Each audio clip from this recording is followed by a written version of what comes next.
we miss you so much, and we hope that you're doing really well at home and enjoying this time with your parents so far. Well, in the past few weeks, we have been talking about different Bible characters. So, Isaiah, could you go ahead and tell us what Bible characters we've been learning about? Yeah, awesome. So we've been learning about Bible characters like Moses and Ruth and Samson and Delilah. Yeah, that's really great. And we hope that you can remember all of the things that we talked about with those specific characters. But we also know that you probably don't, so that's all right. Today we are going to be starting a brand new series on the miracles of Jesus. And this first miracle that we're going to be learning about is Jesus turning water into wine. But before we get started into the story, Isaiah is going to go ahead and read the passage of scripture for us.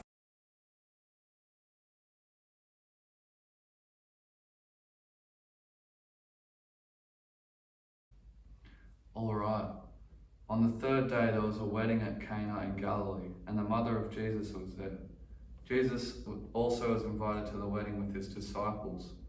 When the wine ran out, the mother of Jesus said to him, "They have no wine." And Jesus said to her, "Woman, what does this have to do with me? My hour has not yet come." His mother said to the servants, "Do whatever he tells you." Now there were 6 stone water jars there for the Jewish rites of purification, each holding 20 or 30 gallons. Jesus said to the servants, "Fill the jars with water." And they filled them up to the brim. And he said to them, "Now draw some out and take it to the master of the feast." So they took it. When the master of the feast tasted the water now become wine, and did not know where it came from, though the servants who had drawn the water knew, the master of the feast called the bridegroom and said to him, "Everyone serves the good wine first, and when people have drunk freely, then the poor wine. But you have kept this good wine until now." This, the first of his signs, Jesus did at Cana in Galilee and manifested his glory, and his disciples believed in him. Amazing. And how cool is it that Jesus went to a wedding with his disciples? But then, like we just read, something unexpected happened at that wedding. So I have a question for you, Isaiah. Have you ever been to a wedding before? And if you have, what kind of food did you eat, or what did you do? Yeah, I've been to a wedding. They're pretty great. There's lots of celebrations and great feasts, and it's just a really great time of excitement. Yeah, they can be so much fun. And like I said, today's story took place at a wedding. Now, in those days, weddings typically lasted longer than one day. They would last for days and days and days. Now, most of you would know that I just recently got married about 9 months ago, and I can't imagine a wedding lasting longer than one day. There's so much prep, and there's so many little things that you have to think about that goes into that one day. So what happened is the host of the wedding, they came up to an unexpected problem. Oh no, what was it? They ran out of wine. They ran out of something that they were actually going to drink. Oh no. I know, it's crazy.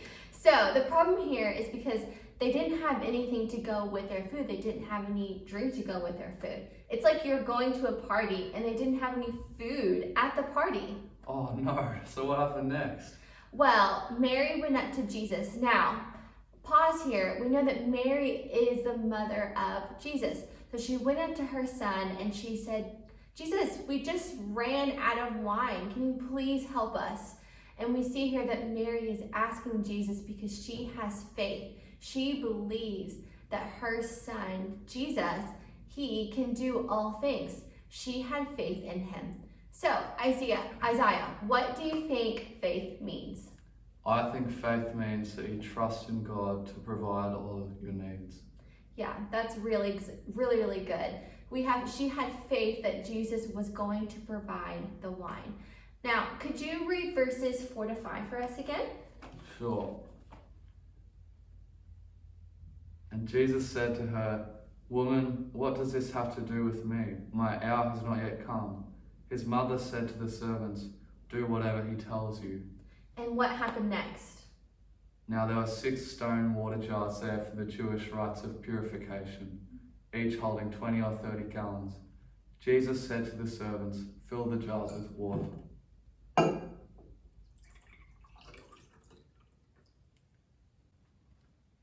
And they filled them up to the brim, and he said to them, "Now draw some out and take it to the master of the feast." So they took it.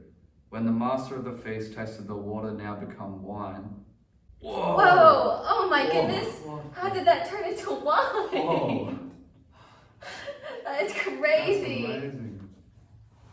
So, when the master of the feast tasted the water now become wine, and did not know where it came from, though the servants who'd drawn the water knew, the master of the feast called the bridegroom and said to him, "Everyone serves the good wine first, and when people have drunk freely, then the poor wine. But you have kept the good wine until now." This, the first of his signs, Jesus did at Cana in Galilee, and manifested his glory, and his disciples believed in him. Yeah.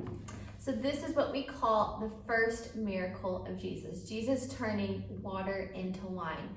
Now kids, I have emailed your parents some questions and an optional craft that you can do at home. So once this video is over, go ahead and ask your parents what their questions were and what the craft was as well. We are so glad that we were able to do this for you, and we are going to be doing this every single week. So look forward to these videos, and we can't wait to see you again once this is all over. Bye! Bye!